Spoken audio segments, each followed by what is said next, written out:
திடீர்னு ஒரு வேளை நம்ம மேல தீ காயம் ஏற்படுது, அதாவது ஃபயர் வந்து நம்ம மேல படுதுன்னா, இந்த 2 விஷயத்த பண்ணா நமக்கு ஆபத்து தான் ஏற்படும். எந்தெந்த விஷயங்கள் பண்ணலாம், எந்தெந்த விஷயங்கள் பண்ணக்கூடாது. வாங்க பார்க்கலாம். ஸோ டெஃபினட்டா இந்த 2 விஷயம் என்ன பண்ணக்கூடாதுன்னா, ஐஸ் கட்டி எடுத்து வைக்காதீங்க, உடனே ஓடாதீங்க.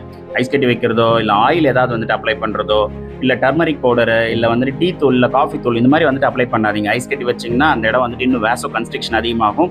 ஸோ பிளட் சப்ளை வந்துட்டு ஆக்ஸிஜன் சப்ளை இன்னும் கம்மியாகும். ஸோ சூப்பர்ஃபிஷியல் பர்ன்ஸா இருக்கிறது இன்னும் வந்துட்டு டெப்த்துக்கு வந்து போயிடும். அத கண்டிப்பா பண்ணாதீங்க.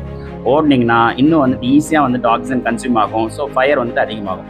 ஒருவேளை நம்ம வந்துட்டு குக் பண்ணிட்டு இருக்கோம், சமைக்கும் போது வந்துட்டு தீக்காயம் ஏற்படுது அப்படின்னா, அப்ப வந்து கையிலயோ இல்ல இடுப்புலயோ எங்கேயோ படுதுன்னா, டெஃபினட்டா வந்துட்டு பக்கத்துல வந்துட்டு ரன்னிங் ஃப்ளோ ஆஃப் வாட்டர்ல வந்துட்டு கையை நல்லா வந்துட்டு வைங்க. ஒரு ஒரு 15-20 மினிட்ஸ் வந்துட்டு வைங்க. எந்த இடத்துல வந்துட்டு உங்களுக்கு வந்து தீக்காயம் ஏற்பட்டிருக்கோ அந்த இடத்துல வந்துட்டு ஃப்ளோ ஆஃப் வாட்டர் வந்துட்டு நிறைய வந்துட்டு தண்ணி வந்துட்டு ஊத்துங்க, நல்ல தண்ணி. ஸோ இதை தாண்டி வந்துட்டு வேற எதுவும் பண்ணாதீங்க. தேவைப்பட்டா வந்துட்டு நல்ல கிளாத், நான்ஸ்டிக்கி கிளாத் வச்சு வந்துட்டு ரேப் பண்ணுங்க. கையில மோதிரம், இல்லை ரிங்கு, இல்லை வளையல் ஏதாவது போட்டிருந்தீங்கன்னா உடனே வந்து எடுத்துருங்க.